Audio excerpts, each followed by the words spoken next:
বাংলাদেশ একটা বিষয়ে পৃথিবীর চ্যাম্পিয়ন এখন। আপনাদের সবার জানা আছে হয়তো, তবু আমি আবার বলবো, পৃথিবীর চ্যাম্পিয়ন কিসে? জালিয়াতি। সব জিনিস জাল। বহু দেশ আমাদের পাসপোর্ট গ্রহণ করে না, ভিসা জাল, পাসপোর্ট জাল। আপনারা নিশ্চয় পত্রিকায় দেখেছেন আমেরিকান ভিসা জাল। এটা একটা জালিয়াতের কারখানা বানাইছে আমরা। আমাদের বুদ্ধি আছে, না হলে জালিয়াতি করতে পারতাম না, কিন্তু খারাপ কাজে লাগাচ্ছে।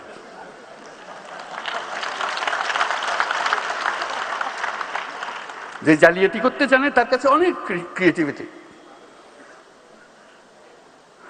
আমি মধ্যপ্রাচ্যের একটা রাষ্ট্রের মন্ত্রীর সঙ্গে আলাপ করছিলাম। তারা বহুদিন ধরে আমাদেরকে প্রবেশাধিকার দিচ্ছে না। বাংলাদেশি কোনো মানুষ, শ্রমিক বলে কথা না, কোনো মানুষকে প্রবেশাধিকার দেবে না। এমনকি আমি যেটা তাদেরকে বোঝানোর চেষ্টা করার জন্য সর্বনিম্ন, আমাদের যে মেরিনার, যারা জাহাজ চালায় দুনিয়াতে, should be proud of them, they are leading the industry. যে তারা জাহাজ চালায় দুনিয়ার, তারা এক বন্দর থেকে আরেক বন্দর, সেই উপলক্ষে তাদেরকে ওই দেশের বন্দরে। রোজকার সাধারণ খাবার এখন হবে অসাধারণ। প্রাণ স্বাদের মশলা, স্বাদ বাড়ায়, ঘ্রাণ ছড়ায়। যখন জাহাজ আছে তখন কয়েকদিনের জন্য তারা ছুটি পায়, শহরে গিয়ে একটা ঘোরাফেরা করে আসা যাওয়া করতে পারে, জাহাজ ছেড়ে স্থলে আসতে পারে। ওই দেশে তারা আমাদের বাংলাদেশি নাগরিক হলে তাকে নামতে দেওয়া হয় না। আমি শুধু মিনতি জানালাম যে বেচারা জাহাজে জাহাজে ঘুরে, অন্তত তাদের জন্য একটা পারমিশন দাও। বলতে আমাদের নিয়ম তো সবার জন্য প্রযোজ্য, আমরা কি করি?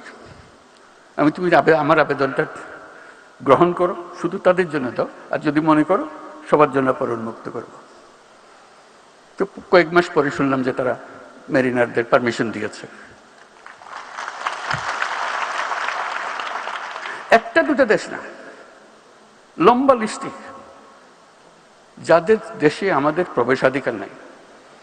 ওই মন্ত্রী যার সঙ্গে আমি মেরিনার নিয়ে আলাপ করলাম, সে বললো যে দেখেন আপনি বন্ধু মানুষ, আপনাকে পুরো জিনিসটা আমি বোঝাবো। আমি বোঝাবো বলতে আমি নিজে গেছি, এই যখন তারা আসে দেখার জন্য যে বাংলাদেশিরা রিজেক্টেড হয়ে যাচ্ছে কেন, তো নানাজনের কাগজপত্র দেখালো,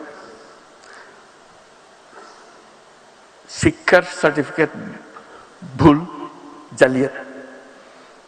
বলছে একজন মহিলা, সে আসছে এখানে ডাক্তার হয়ে,